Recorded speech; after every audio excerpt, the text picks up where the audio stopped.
Picture this. You step into a meeting room, and you can practically feel your voice just shrinking, right?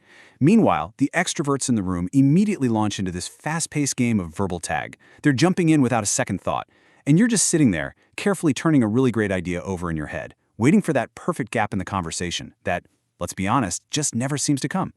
Well, if that sounds even remotely familiar, welcome. In this explainer, we are unpacking the fascinating source material behind the power of quiet, thriving as an introvert in a loud world. I'm seriously so excited to guide you through this because it totally flips the script on what it actually means to be successful. Okay, so let's dive right into our roadmap for today. We'll be hitting 1. The extrovert ideal, 2. The power of introversion, 3. Speaking up in meetings, 4. Networking for introverts, and finally, number 5. The quiet leader. All right, section 1, the extrovert ideal, a culture of personality. Let's get right into it. You know, if you've ever felt like modern society, and especially today's workplace, is just fundamentally rigged to favor charisma, fast talking, and people who literally live for the spotlight, well, you are absolutely right. Susan Cain's research traces this back to a massive historical shift. See, back in the 19th century, we lived in what was called a culture of character. Things like deep moral integrity, discipline, and doing the right thing in private, those were the highest virtues. But then, enter the 20th century. With the rise of big business and urbanization, we shifted hard into a culture of personality. Suddenly, perception kind of trumped truth. Society started idolizing magnetism, that classic salesman figure, and people who could just effortlessly command a room. And the sheer scale of who this cultural shift actually affects, it's staggering. Get this, 1/3 to 1/2 of Americans are actually introverts. So if you've ever felt like an outsider just because you prefer quiet concentration over, say, a booming networking event, let this number really sink in for a second. You are far from alone. In fact, you're looking at up to 50% of the entire population. Moving on to section 2, the power of introversion. Biology, not pathology. So it's time we shift the narrative here. Because for way too long, introversion has been treated almost like a defect, right? Or at least a disappointment. But the absolute crucial point is understanding what introversion actually is. It's simply a preference for lower stimulation, quiet environments. It's all about how your nervous system naturally responds to your surroundings and ultimately how you recharge. Shyness, on the other hand, is inherently about a fear of negative judgment. And guys, they are not the same thing. Introverts aren't necessarily afraid of people. They just don't draw their energy from constant social stimulation. But wait, what about those introverts who seem like the absolute life of the party? Well, this brings us to something called free trait theory. Introverts actually can successfully act like extroverts, what Cain calls being a pseudo-extrovert, when they're working on core personal goals, for people they deeply love, or for work they highly value. But, and this is a massive but, there's a catch. You can only sustain this if you grant yourself restorative niches. These are dedicated times and physical places where you can just go be your real self and recharge your batteries totally away from all that noise. Next up, Section 3, Speaking Up in Meetings, the Tactical Playbook. Okay, now that we understand the psychology behind it all, let's transition from theory into actual practice. We all know meetings can be high energy and, honestly, completely overwhelming. But here's the secret. You do not have to dominate the airspace to be heard.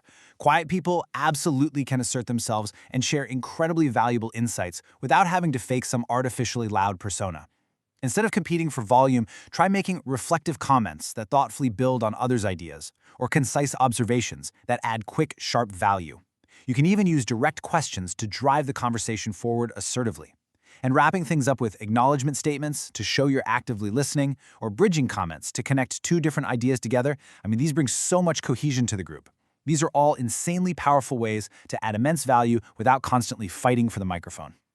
A really great trick is to keep a simple lead-in script right in your back pocket. Something like, I'd like to build on that by adding. When the energy in the room is super high, knowing exactly how you're going to start speaking removes all that hesitation. It provides a completely natural, frictionless entry point into a really fast-paced discussion. You aren't interrupting, you're validating and building. It's a total game changer. Now, even with great scripts, that room energy can still be draining. To manage the overwhelm, the sources recommend a few physical tactics you can literally do right in your chair. First, just breathe slowly. It reduces anxiety and keeps you focused. Second, listen actively. And remember, you don't have to respond to everything. Just pick your spots. And third, ground yourself physically. Just firmly pressing your feet flat on the floor or even holding a pen can completely counteract the emotional intensity of a loud room and keep your head clear.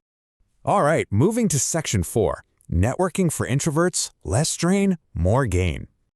Just hearing the word networking is usually enough to make an introvert cringe, right? The dreaded small talk, the crowded rooms, the sheer noise.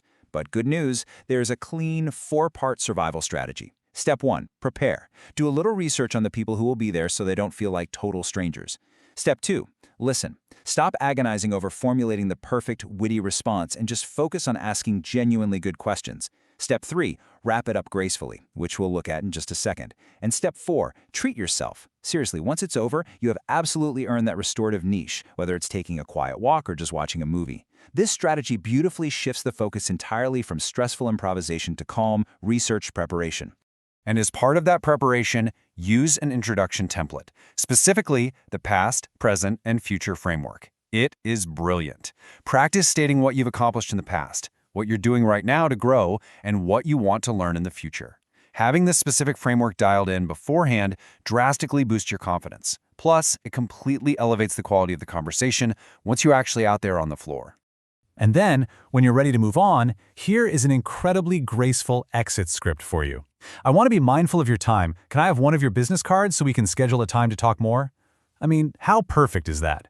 It gives you a highly polite, professional way to wrap up the chat without feeling trapped, and it perfectly sets you up for a much more meaningful one-on-one follow-up later on.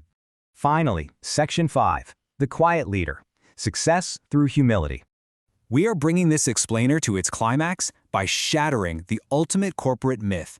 And that is the idea that only loud, super charismatic extroverts can reach the absolute top of the ladder. It's just not true.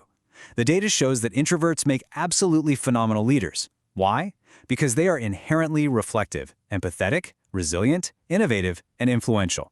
Quiet leaders take the time to deeply consider different perspectives before they act. They connect with their teams on a highly personal, genuine level, and they build influence not through volume, but through integrity, trust, and deep, innovative thinking. To really prove it, let's rapid fire through some quiet tech titans. Bill Gates? He heavily leverages his introverted capacity for deep contemplation to solve massively complex global problems.